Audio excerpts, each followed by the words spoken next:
كتاب بلوغ المرام من أدلة الأحكام للإمام الحافظ أحمد بن علي بن حجر العسقلاني رحمه الله تعالى. قال رحمه الله: بسم الله الرحمن الرحيم. الحمد لله على نعمه الظاهرة والباطنة. جس طرح سے ساری عبادات خصوصاً فرائض عبادات، نماز، صوم، صلاۃ، زکوٰۃ، حج اور بہت سارے ضروری عبادات جو ہیں اللہ تعالیٰ نے اپنے فضل و کرم سے ہر فرائض کے آگے پیچھے کچھ نوافل اور سنن کا پڑھنے کا حکم دیا ہے۔ مقصد صرف یہ ہوتا ہے کہ فرائض میں اگر کچھ نقص ہو گیا تو فرائض کے جو نقائص ہیں اللہ تعالیٰ وہ نوافل اور سنن کے ذریعے پورا کر دیتے ہیں۔ دوستو بہت ضروری ہے سنتوں کا اہتمام۔ آج بہت سارے لوگوں کے نزدیک سنت کی کوئی اہمیت نہیں ہے۔ جمعے کے دن آپ دیکھیں تا حد نگاہ نظر آتی ہے، سلام پھیرنے کے بعد کیسی تیزی کے ساتھ لوگ بھاگتے ہیں، اور بھاگ کے کہاں جاتے ہیں؟ مسجد کے باہر دوستوں سے بیٹھ کے گھنٹوں بات کریں، گھنٹوں ملاقات ہوتی ہے، اور چائے کا ہوٹل ہے تو پھر کیا پوچھنا۔ چائے کے ہوٹل پر کہیں لسی بک رہی ہے کھانے پینے کی تو کیا پوچھنا، لائن لگی رہے گی، گھنٹوں وہاں کھڑے ہو کے بات کرتے ہیں، لیکن 2 رکعت جمعے کے بعد کی سنت پڑھنا ان کے اوپر بھاری پڑتا ہے۔ دوستو بڑی اہمیت ہے سنتوں کی۔ ہر عبادات کے پہلے یا بعد میں اللہ تعالیٰ نے نوافل اور سنن کو مشروع قرار دیا ہے اور حکم دیا ہے۔ مقصد صرف یہ کہ ہمارے فرائض کی تکمیل ہوتی رہے، اور اگر تکمیل سے بچے تو رفع درجات۔ مثلا بڑی مشہور حدیث ہے کہ قیامت کے دن آپ نے سنا ہوگا، اول ما يحاسب به العبد يوم القیامت الصلاۃ۔ حقوق اللہ میں سب سے پہلے تو خون، قتل و غارت کا حساب ہوگا، تم نے فلاں کو قتل کیوں کیا۔ حقوق العباد میں اور حقوق اللہ میں اول ما يحاسب به العبد يوم القیامت الصلاۃ۔ قیامت کے دن سب سے پہلے اللہ تعالیٰ جس عبادت کے متعلق سوال کرے گا وہ 5 وقتہ نماز ہوگی۔ اللہ تعالیٰ فرشتوں کو جب حکم دے گا، فرشتوں اس کا حساب لو، تو فرشتے سب سے پہلے نماز کا حساب لیں گے۔ فرشتے جب حساب کریں گے تو بندے نے نماز کی پابندی تو کی ہے، لیکن نماز میں کچھ ایسے عیوب، ایسے نقائص، ایسی خامیاں رہ گئی ہیں جس سے بہت ساری نماز اس کی ریجیکٹ کر دی گئی۔ اور یہ بھی ہو سکتا ہے کہ جتنا نماز اس کو مطلوب تھی اتنی نماز پہلے چھوڑتا بھی رہا نہیں۔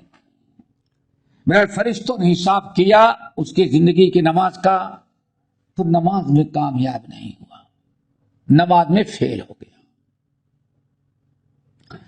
فرشتوں نے رب العالمین سے آ کے فرمایا، اللہ تعالیٰ یہ تیرا بندہ تو کامیاب نہیں ہوا، کیوں؟ جتنی نماز مطلوب ہے اتنی نماز اس کے پاس نہیں ہے۔ یہ انسان جنت میں جانے بھر کے لیے جتنی نماز کی ضرورت ہے، زندگی میں جتنی نماز مطلوب تھی اتنی نماز اس کے پاس نہیں ہے، یہ تو فیل ہو گیا۔ نبی علیہ السلام فرماتے ہیں اللہ تعالیٰ فرشتوں سے پوچھتا ہے انظروا هل لعبدی من تطوع، دیکھیں یہ نوافل کا اور سنن کا فائدہ. انظروا هل لعبد من تطوع فإن وجدوا له تطوعا اکملوا ما نقص من الفریضۃ. اللہ تعالیٰ فرمائیں گے فرائض میں کامیاب نہیں ہوا تو ذرا انظروا هل لعبد تطوع، دیکھو کیا میرے بندے نے کے پاس کچھ نفلی نمازیں ہیں، سنن، نوافل، تہجد گزاری، اشراق. آخر میرے بندے کا کہ فرائض کا تم لوگوں نے حساب کی لیا، کیا نوافل کا بھی کیا؟ اسے کہتے نہیں اللہ تعالیٰ ہم نے صرف فرائض کا حساب لیا ہے. اللہ فرماتے جاؤ انظروا هل لعبدی من تطوع، جاؤ دیکھو کیا میرے بندے نے کچھ نفلی نمازیں بھی پڑھی ہیں، اس کے پاس سنتیں ہیں، سنن و نوافل ہیں. بندے جائیں گے فرشتے تو جا کے دیکھا اس کے پاس تو نوافل تہجد بھی پڑھتا تھا، سنن اور نوافل کا بھی اہتمام کرتا تھا. پلٹ کر کے آئے اللہ تعالیٰ ہاں اس بندے کے پاس نوافل کے ہیں، کچھ سنن اور نوافل ہے اس بندے کے پاس. تو اللہ رسول فرماتے اللہ تعالیٰ فرمائیں گے اکملوا ما نقص من الفریضہ، میرے اس بندے کو جس کے پاس فرائض میں کمی ہے لیکن نوافل وغیرہ بھی پڑھا ہے، تو اس کے نوافل کو فرائض بنا کر کے میرے بندے کو کامیاب کر دو. دوستو یہ بہت بڑی نعمت ہے اور اللہ تعالیٰ کا بہت بڑا فضل و کرم ہے کہ سنن کے ذریعے، نوافل کے ذریعے انسان کو اللہ تعالیٰ کامیاب کر دے رہے ہیں. اس لیے ہم لوگوں کو چاہیے کہ فرائض کے ساتھ سنن، نوافل، مستحبات ان کا بھی اہتمام کیا کریں. لیکن افسوس صد افسوس آج ایک بہت بڑا طبقہ سلام پھیرنے کے بعد نوافل سے کنارہ کشی اختیار کرتا ہے، باہر نکل کر کے اپنے سارے دنیا دوستوں کے ساتھ بیٹھے گھنٹوں بات کرے گا لیکن نوافل نہیں. تو دوستو یہ بہت بڑی خامی ہے اور رب کے نعمتوں کی ناشکری ہے، فضل و کرم کا کی ناشکری ہے. اللہ نے کتنا کرم کیا کہ اگر فرائض میں کمی ہے تو چلو نوافل کے ذریعے. اب یہاں ایک چیز یاد رکھو دوستو، ہمارے وہ بھائی جو فرائض تو پڑھتے ہیں لیکن سنن اور نوافل کا کوئی اہتمام نہیں کرتے، اگر فرائض میں کامیاب نہ ہوئے، فرائض پڑھا تو ہے لیکن کہیں ایسا نہ ہو کتنی نمازیں ایسی پڑھا کسی مسجد میں جسم موجود تھا، باقی ساری نماز انسان کا دل باہر ٹہل رہا ہے. قد افلح المؤمنون الذین هم فی صلاتهم خاشعون کا مستحق نہ بن سکا، نہ بن سکا. تو اب ایسا انسان فرائض میں اگر فرائض پڑھا تو لیکن کامیاب نہ ہوا، اب وہ کیسے فرائض کے نقصان کو پورا کرے گا، کیسے تکمیل ہوگی؟ کیوں؟ وہ تو فرائض پڑھنے کے باوجود بھی کامیاب نہ ہو سکا. کیوں؟ اس کے فرائض میں بہت ساری خامیاں تھی جس کی بنا پر بہت سارے فرائض نمازیں رد کر دی اللہ نے، اور نوافل کے ذریعے جو تکمیل کرنا تھا اس کے پاس نوافل ہے ہی نہیں. ایسے موقع پر وہ انسان بے انتہا نقصان اور خسارے کا باعث بنتا، ہو سکتا ہے کامیاب نہ ہو سکے، جنت جہنم ہی میں جانا پڑے. اب وہ دوسری چیز ہے کہ اللہ تعالیٰ کب رحم اور کرم کرے گا کہ جہنم سے نکال کے جنت میں داخل کرے، لیکن قیامت کے دن تو جہنم میں گیا۔ اسی لیے دوستو ہمیشہ نوافل کا اہتمام کریں، جیسے نماز کے پہلے، حج کے پہلے، زکوٰۃ کے پہلے، نماز کے پہلے روزہ آپ دیکھ لیں۔ روزہ نبی علیہ السلام شعبان کے مہینے بڑی کثرت سے روزہ رکھتے رمضان کے پہلے، اور رمضان کے بعد بھی شوال میں کتنے روزے رکھنے کا حکم دیا؟ 6۔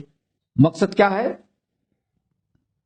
اگر فرائض میں کچھ کمی ہے تو نوافل کے ذریعے اس کمی کی تلافی ہو جائے، بہت ضروری ہے دوستو۔ آج ایک مثال دیتا ہوں، ہمارے بھائی بیٹھے ہیں ماشاء اللہ، کئی بینک سے پیسہ نکالا 1,000 تنخواہ 15,000 ہے، 15,000 نکالا کھٹا کھٹی انہوں نے، کڑک نوٹ، گاڑی سے بینک سے نکلے اپنا 15,000 لے کر کے، گاڑی گئے بازار میں، اب پہ پارکنگ میں گاڑی کھڑی کرنی ہے تو 15,000، لیکن ضرورت 2 درہم کی ہے۔ 15,000 پاکٹ میں رکھتے بھی کسی سے بھیک مانگے گے، صاحب ذرا 2 درہم دیں، میرے پاس خوردار نہیں ہے، کھلے پیسے دیں۔ سوچا آپ نے؟ دوستو کیا خبر کہ کیسی کیسی حالات قیامت کے دن ہو، فرائض کے باوجود نوافل کی ضرورت پڑتی ہے۔ تمام حضرات کو چاہیے نوافل کا اہتمام کریں، روزے میں بھی، نماز میں بھی۔ ایسے ہی اللہ تعالیٰ نے فرضی زکوٰۃ کے علاوہ نفلی زکوٰۃ، نفلی صدقات اور خیرات کا بھی سلسلہ اور عمل مشروع قرار دیا، تاکہ زکوٰۃ سال بھر کی زکوٰۃ ادا کرنے کے بعد بھی نفلی صدقات کرتے رہیں، تاکہ اگر زکوٰۃ میں کچھ کمی ہو تو قیامت کے دن نفلی صدقات کے ذریعے اللہ تعالیٰ کس کی تکمیل کر دے؟ نفلی صدقات کے ذریعے زکوٰۃ کی تکمیل کر دے۔ اسی لیے نبی علیہ السلام نے بڑی رغبت دلائی اور بڑی فضیلت بیان کی گئی، جن میں سے ہمیشہ سے ایک حدیث سنتے ہوئے آئے ہیں آپ لوگ کہ اللہ تعالیٰ نے کیا ارشاد فرمایا؟ سبعۃ، مشہور حدیث متفق علیہ، حضرت ابو ہریرہ رضی اللہ تعالیٰ عنہ کی کہ اللہ تعالیٰ نے ارشاد فرمایا سبعۃ یظلھم اللہ فی ظلہ یوم القیامہ یوم لا ظل الا ظلہ۔ 7 قسم کے لوگ ہوں گے جن کو قیامت کے دن اللہ تعالیٰ عرش کے سائے میں رکھے گا۔ روایتوں سے پتا چلتا ہے، یہی یاد رکھ لے، بات آگے بھیج آ رہی، روایتوں سے پتا چلتا ہے کہ صدقات اور خیرات کے ذریعے 2 قسم کا سایہ مومن کو نصیب ہوگا، 2 قسم کا۔ نمبر 1 عرش الہی کا سایہ، جیسے کہ اللہ تعالیٰ نے فرمایا ایک روایت میں یظلھم اللہ تحت ظل عرشہ یوم لا ظل الا ظلہ۔ ترمذی کی روایت کیا ہے؟ یظلھم اللہ تحت ظل عرشہ، قیامت کے دن اللہ تعالیٰ ان کو اپنے عرش کے سائے میں رکھے۔ اللہ کا سایہ یعنی اللہ عرش کے، اللہ کے سائے سے مراد کیا ہے؟ عرش کا سایہ۔ اللہ کوئی ایسی مخلوق نہیں اس کا بھی سایہ ہو، اللہ کے عرش کا سایہ۔ اور یہی قول راجح ہے کہ سایہ سے مراد عرش کا سایہ۔ ایک تو یہ ہے، 2 قسم کے سائے کی بشارت دی گئی ہے نا، پہلے عرش کے سائے، خوش نصیب۔ نمبر 2 اس کے صدقات جو ہوں گے ان کا بھی سایہ ہوگا، اللہ تعالیٰ ان کی صدقات کی نیکیوں کو، صدقات کو ہو سکتا ہے کہ بادل نما چھت بنائے، عرش کے میدان میں صدقہ کرنے والے کو دھوپ سے بچاتے رہیں، سائے میں رہے۔ تو یہاں بڑی مشہور حدیث، سبعۃ یظلھم اللہ فی ظلہ یوم لا ظل الا ظلہ، 7 قسم کے لوگ ایسے ہوں گے جن کو قیامت کے دن اللہ تعالی عرش کے سائے میں رکھے گا، جس دن کی اللہ رب العالمین کے عرش کے سائے کے علاوہ کوئی اور سایہ نہیں ہوگا۔ اب 7 قسم کے لوگ کون؟ ابن حجر رحمت اللہ علیہ یہاں سے ایک چیز ذکر کر دی کتاب میں، ورجل تصدق بصدقۃ فاخفاها حتى لا تعلم شماله ما تنفق يمينه، متفق علیہ۔ لیکن ہم اختصاراً پوری 7 چیزیں بیان کر دیتے ہیں۔ نمبر 1، امام عادل، امام عادل، عدل و انصاف کے ساتھ حکومت کرنے والا حاکم اور بادشاہ، اللہ تعالیٰ قیامت کے دن ایسے بادشاہ کو عرش کے سائے میں رکھے گا، جبکہ کوئی سایہ نہیں ہوگا۔ قرآن پاک نے ایک سائے کا تذکرہ کیا، ایک سایہ، انطلقوا الى ظل ذی 3 شعب لا ظلیل ولا یغنی من اللہب انہا ترمی بشرر کالقصر کأنہ جمالۃ صفر ویل یومئذ للمکذبین۔ سورۃ مرسلات، سورۃ المرسلات کی آیت 29واں پارہ، 29ویں پارے کی آخری سورت، انطلقوا الى ظل ذی 3 شعب لا ظلیل ولا یغنی من اللہب انہا ترمی بشرر کالقصر کأنہ جمالۃ صفر۔ یہ اللہ فرماتے ہیں کہا جائے گا ان گنہگاروں کو، چلو اور سایہ نظر آ رہا ہے، سایہ کے قریب جائیں گے تو سایہ جو ہے وہ 3 حصوں میں تقسیم ہو جائے گا۔ وہ سایہ کیا ہوگا؟ جہنم کی آگ جب شعلے مارے گی تو جہنم کا دھواں اوپر کی طرف جائے گا، اللہ، اور وہ بھی دھواں نہیں ہوگا، دھوئیں میں چنگاری ہوگی، اور چنگاری کیسے؟ ایک بہت بڑے بڑے بڑے محل کی طرح چنگاری، بڑے بڑے اونٹوں، ماشاءاللہ کیا محل پورا۔ اب آپ ذرا بتائیں، ایک تو جہنم کا دھواں، اور دوسرے اس دھوئیں کے اندر بھی آگ کی اتنی بڑی بڑی چنگاریاں، بڑے بڑے محلوں کے برابر، اور اتنا سایہ پاور سے نکلے گا کہ نہ جہنم سے نکلے گا، اوپر جا کر کے 3 حصوں میں ایسے تقسیم ہو جائے گا۔ جیسے یہاں کبھی آگ کو لگتی دیکھیں، آگ تو ایک جگہ سے، لیکن پھر اوپر جا کر کے کتنے حصوں میں تقسیم، یہی سایہ ہوگا، جہنمی ہوگا۔ ایک سایہ تو یہ، اور دوسرا سایہ جہنم میں ہوگا۔ کیا؟ جہنم کے اندر جو سایہ ہوگا وہ جہنم کی چھت ہوگی، جس کو سایہ اللہ نے قرار دیا۔ بہت خطرناک موقع ہے دوستو۔ اللہ تعالیٰ نے کتنا کرم کیا ہے کہ 7 قسم کے لوگوں میں سب سے پہلا انسان جس کو اللہ سایہ نصیب کریں وہ کون ہے؟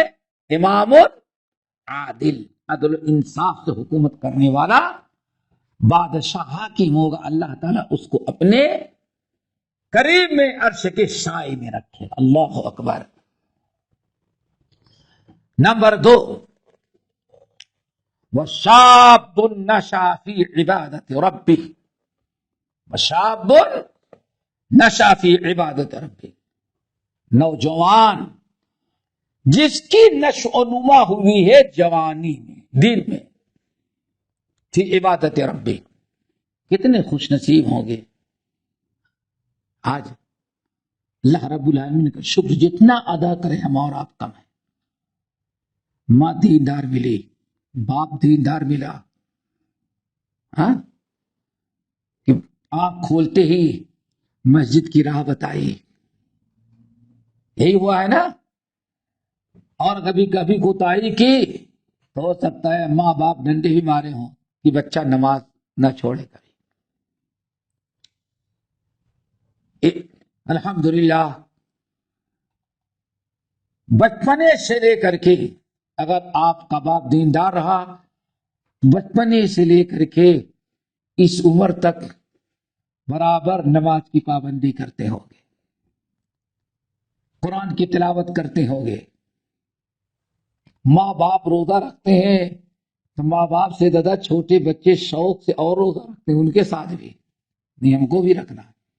دیکھو یہی انسان شاب النشا فی عبادت رب، اپنے رب کی عبادت میں، اللہ رب کی۔ اس کے برخلاف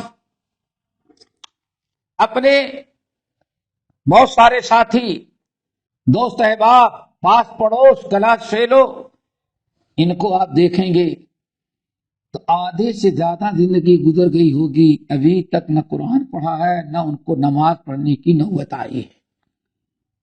کیا خیال ہے؟ ارے پاس پڑوس میں دیکھو، زندگی گزار رہا ہے، بچپنا سے اٹھا ساری جوانی کس میں گزار دے رہا ہے؟ برائیوں کے اندر، نافرمانی کے اندر۔ آج بہت بڑا طبقہ، سوچیں اپنے پاس پڑوس رشتے داروں میں دیکھو کتنے ایسے ہوں گے۔ کتنی بڑی بدبختی۔ اس لیے مسند احمد بن حنبل کی روایت، ایک جملے کی حدیث ہے، اللہ تعالی اللہ سبحانہ اللہ تعالیٰ اس بندے سے بڑی محبت کرتا ہے کہ لیس لہ صبوۃ، کہ بچپنے ہی سے لے کر کے جوانی سے لے کر کے بڑھاپے تک ہمیشہ دین کی طرف میلان رہا، برائی بے دینی کی طرف میلان ہی اس کا نہیں تھا۔ شاب لیس لہ صبوۃ، دوستو بہت بڑی چیز ہے۔ شاب نشا فی عبادت ربی۔ آج میں نے کہا بہت بڑا طبقہ ہوتا ہے کہ ساری زندگی آوارگی، ساری جوانی ختم، اور آخر بھی بڑھاپے میں توفیق ملتی ہے توبہ استغفار کر کے، بہت زیادہ پچھلی زندگی پر افسوس بھی کرتے، ندامت بھی کرتے ہیں، لیکن بہرحال اس فضیلت کے مستحق نہیں ہو سکتے۔ کتنی عبادت کر ڈالیں، لیکن یہاں کیا ہوا؟ شاب النشا، وہ نوجوان جس کی جوانی بھی کس میں گزری ہے؟ اپنے رب کی عبادت میں۔ اس کا مقابلہ کوئی نہیں کر سکتا۔ نمبر 3، وَرَجُلٌ قَلْبُهُ مُعَلَّقٌ بِالْمَسَاجِدِ، وہ انسان جس کا دل ہمیشہ مسجد میں لگا رہتا ہے۔ معلق تعلق سے ٹگا ہوا ہے، لگا رہتا ہے۔ ایک نماز پڑھتا ہے، دوسرے نماز کی فکر ہے، دوسرا پڑھ لیتا ہے، رات کو آتا ہے بیچارہ عشاء پڑھ کر کے، فجر کے لیے الارم لگاتا ہے، نیت کرتا ہے، کوشش کرتا ہے، اٹھتا ہے، سمجھ گئے نا؟ واللہ تجربہ کریں، اگر فجر کی نمازی ہے تو دن میں تمہاری 10 مرتبہ نیت کھلے گی، تو سب سے پہلے گھڑی پر، یہ بھی کتنا واقعی ہے۔ 10 مرتبہ آدمی کی نگاہ گھڑی پر، کس چیز نے اس کو حکم دیا؟ نماز اور مسجد کی دل کس میں لگا ہوا ہے؟ مسجد میں، جماعت نہ چھوٹ جائے، گھڑی کی طرف دیکھتا ہے۔ اور سب سے بڑا بین ثبوت کیا؟ اگر دیکھتا ہے کہ ہاں اب بالکل وقت ہو گیا ہے، کیا ہو گیا؟ مسجد جانے کا وقت ہو گیا ہے، اٹھ کر کے تیاری کر دیتا ہے۔ قلبہ بہت ساری شکلیں، تعمیر کے اعتبار سے، صفائی ستھرائی کے اعتبار سے، عبادت کے اعتبار سے. قلبہ معلق فی المساجد. نمبر 4، ورجل ذکر اللہ خالیا. وہ انسان مرد ہو یا عورت، ذکر اللہ خالیا، جس نے تنہائی میں اپنے گناہوں کو یاد کیا، گناہوں کو یاد کیا، دل میں احساس پیدا ہوا اور اللہ تعالی کے ڈر سے آنکھوں سے آنسو بہ گئے، آنکھوں میں آنسو آ گئے. یا ایک انسان رات کی تنہائی میں ہے، خلوت میں ہے، عذاب قبر کا تصور کرتا ہے، روٹے کھڑے ہو جاتے ہیں، آنکھوں سے آنسو بہنے لگتے ہیں، تنہائی میں بیٹھا ہوا ہے. عذاب النار، اللہ کا کی پکڑ، جہنم، حشر نشر کا منظر آتا ہے، فوراً بندہ رونے لگتا ہے، آنکھ میں آنسو آ جاتے ہیں. ففاضت عینا، یہ ایسا انسان ہے کہ ففاضت عینا، جس کے اندر یہ خوبی پائی گئی، اللہ تعالیٰ کے ڈر سے تنہائی میں رونا. اللہ تعالیٰ ایسے انسان کو بھی عرش کے سائے میں رکھے گا. نمبر 5، ورجلان تحابا فی اللہ اجتمع علیہ وتفرق علیہ. دو بندے ہیں جو آپس میں ایک دوسرے سے محبت اللہ کے لیے کرتے ہیں، آپسی محبت، تعلقات، اٹھنا بیٹھنا اللہ تعالی کے لیے. اسی ایمانی محبت پر اکٹھا ہوتے ہیں اور اسی پر دونوں کیا ہوتے ہیں؟ جدا ہوتے ہیں. نمبر 6، ورجل دعت امرأۃ ذات منصب و جمال فقال انی اخاف اللہ. وہ جوان، وہ مرد جس کو کسی حسن و جمال اور جاہ و منصب، پاور رکھنے والی عورت نے برائی کی طرف بلایا، حرام کاری کی دعوت دی، لیکن مرد مومن نے کہا انی اخاف اللہ، ہم اللہ تعالی سے ڈرتے ہیں. یوسف علیہ السلام کی مثال سب کے سامنے ہے. نمبر 7 اور آخری چیز، ورجل تصدق بیمینہ فاخفاها حتی لا تعلم شمالہ ما انفق یمینہ، او کما قال علیہ السلام.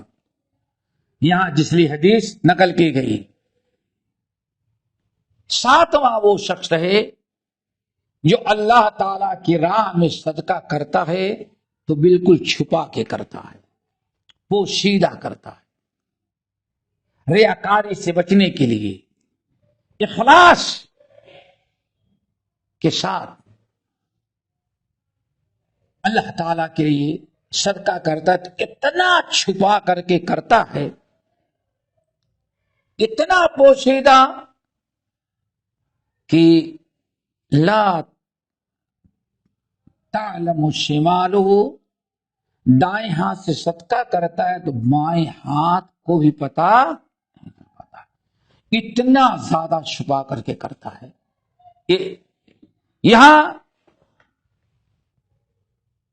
زکوٰۃ کے بیان میں نفلی صدقات کی اہمیت اور ضرورت کو اور اس کے فضائل کو بیان کرنے کے لیے حافظ ابن حجر رحمۃ اللہ علیہ نے یہ حدیث نقل کی ہے. کہ دیکھو نفلی صدقات کا یہ مقام و مرتبہ، اور وہ بھی پوشیدہ ہو، تو اتنی اس کی فضیلت ہے کہ اللہ تعالیٰ قیامت کے دن اس بندے کو عرش کے سائے میں رکھیں گے، اور عرش کا سایہ یوم لا ظل الا ظلہ، جس کو اللہ تعالیٰ عرش کے سائے سے محروم کر دے، حشر کے میدان میں کوئی اور سایہ نہیں ہوگا، جہاں انسان جہنم کے حشر کی تپش سے اپنے آپ کو جا کر کے چھپائے اور اس کے نیچے جا کر کے بیٹھے، صرف عرش الہی سایہ ہوگا۔ مقصد یہ ہے نبی علیہ السلام اس حدیث کے ذریعے ہم کو دعوت دے رہے ہیں کہ زیادہ سے زیادہ ہم نفلی صدقات بھی کریں۔ الحمدللہ فرضی زکوٰۃ دیں گے، فرضی زکوٰۃ کے علاوہ ہمیشہ نفلی صدقات اور خیرات بھی ہم کرتے رہیں گے۔ اللہ تعالی ہمیں عرش کی سائے میں رکھے گا، قیامت کی ہولناکی پریشانی اور دھوپ گرمی تپش سے بچائے گا۔ اللہ تعالی اس حدیث بخاری اور مسلم کی ہے۔ باقی انشاءاللہ اگلے ہفتے مزید نفلی صدقات کے متعلق باتیں آئے گی۔ اقول قولی ھذا واستغفر اللہ من کل ذنب واتوب الیہ۔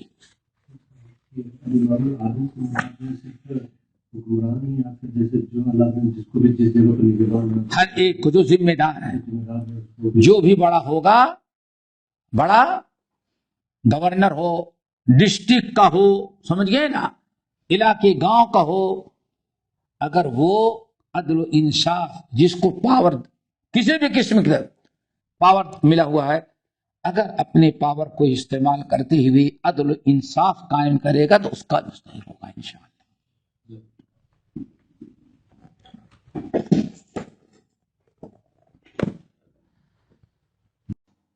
ہمارے چینل کو سبسکرائب کیجیے اور بیل آئیکن کو دبانا نہ بھولیے تاکہ آپ کو نئی ویڈیو برابر ملتے رہیں۔ لائک اور شیئر کرنا نہ بھولیے۔